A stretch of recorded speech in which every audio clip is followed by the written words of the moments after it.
This is my first time home buyer series. One of my favorite things to do in my work is to educate and instill some confidence in my home buyers so they can be ready to make that big decision and likely the largest purchase that they've ever made.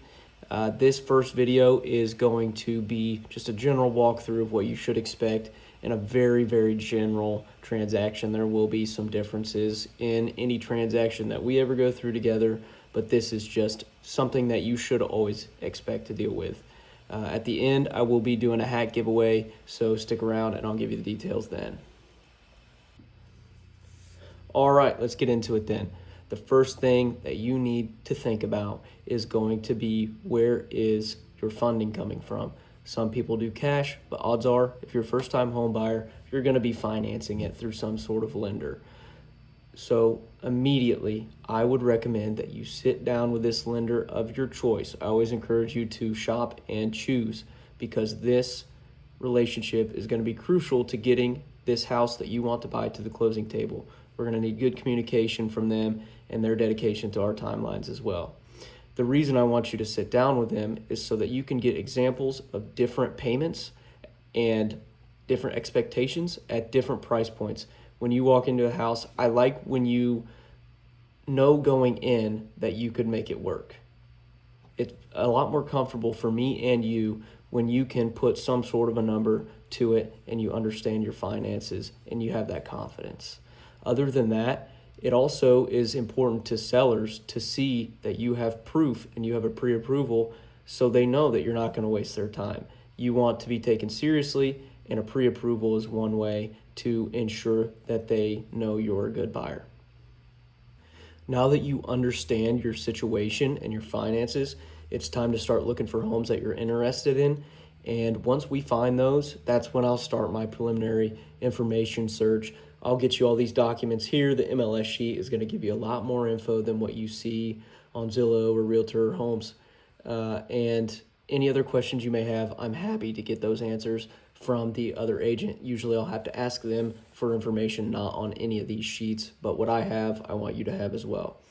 The three main things that I get from the realtor to kind of give us context walking in is how many showings they've had, if they have any offers, and why the seller is selling. Usually we at least get a baseline picture of how we should approach it from those three, and then the rest of the information that I mentioned before.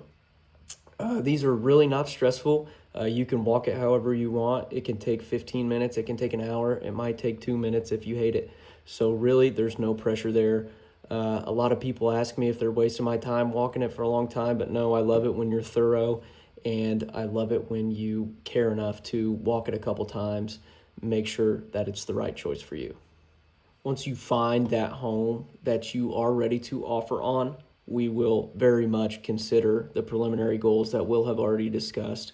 One of my biggest things that I can provide to you is to keeping you on track and keeping us true to what we set out for.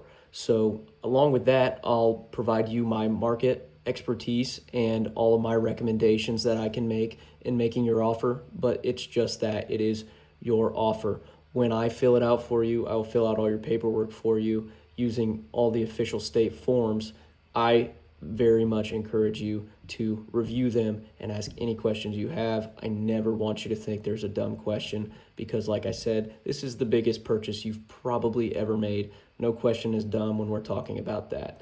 Once we turn that offer in, my job there is to correspond with the listing agent and make sure that everything looks fine on their end and it's something that they're interested in, and any developments that happen, I will relay directly to you.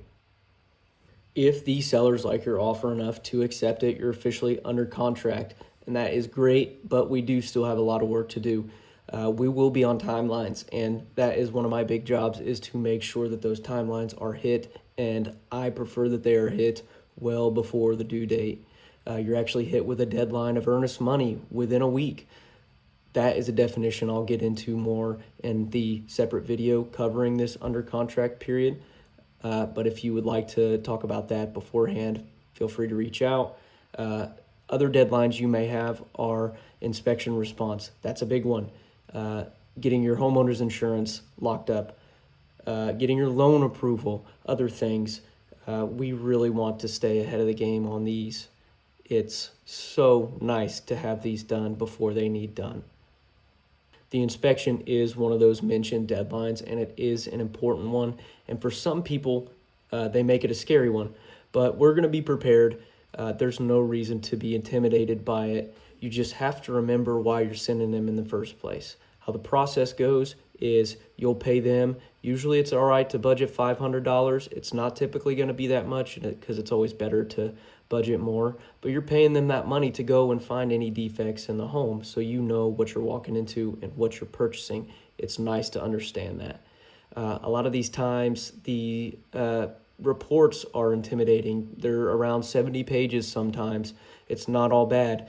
It's not all good, and sometimes it's just okay. Those are things that we'll be able to navigate.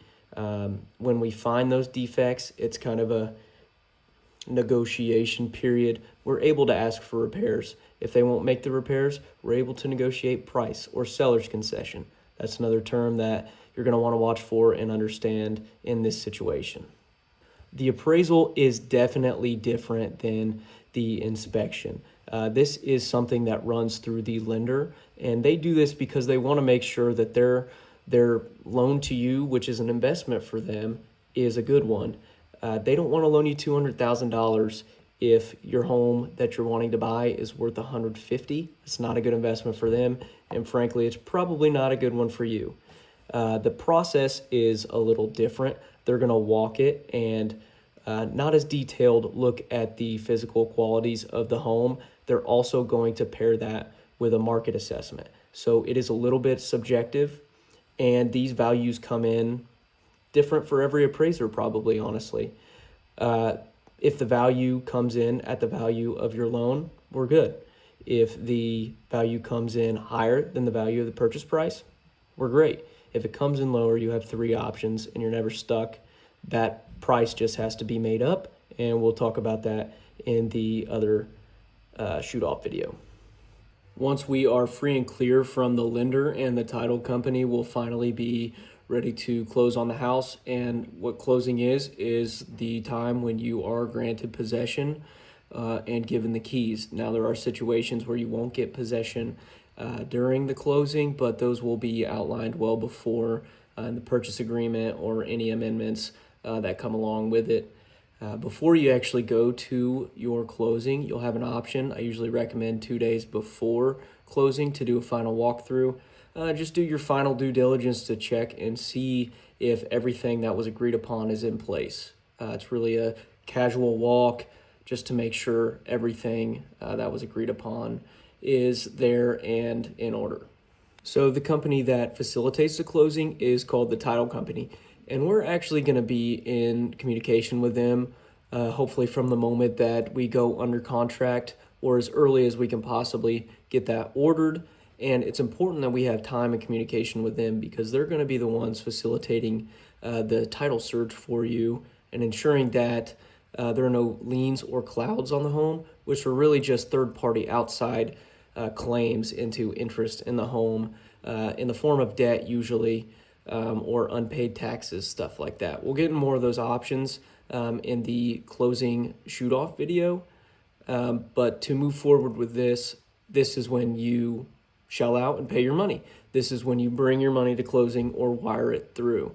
You will receive, legally it has to be 3 days before your closing, an itemized list of everything you should be paying on and what the seller is also paying on. You'll get to see that and be well prepared to get the numbers to the bank, go through it, ask questions, take your time, and make sure that everything is correct. So after we take all the necessary steps, you're going to be a homeowner, and that's going to be great. I still have value to provide you, though, on the back end. Say if you want to fix your house up and increase the value, once you do and you think you're ready for me to come walk it and reevaluate it, I'll tell you how much I think you could sell it for in that current market, and I'd be happy to do that for free. While you're fixing it up, if you don't know the right contractors, I have contacts for that. I'd be happy to introduce you to them. So just because we're closed doesn't mean we have to cut off all contact. I'd be happy to talk to you still. So don't be afraid to reach out with any questions. Now on to the giveaway. All you've got to do for one of these hats, a much less sweaty one, is going to be to repost the First Time Homebuyer Series post on my Facebook, and you can comment on Instagram or you can comment on Facebook. Each of those is going to be an entry in itself, so you can get up to 2 entries or 3 entries, I guess. And I will spin a wheel, and whoever gets that, I'll get you the hat as soon as I can. So I appreciate you guys watching. Thank you.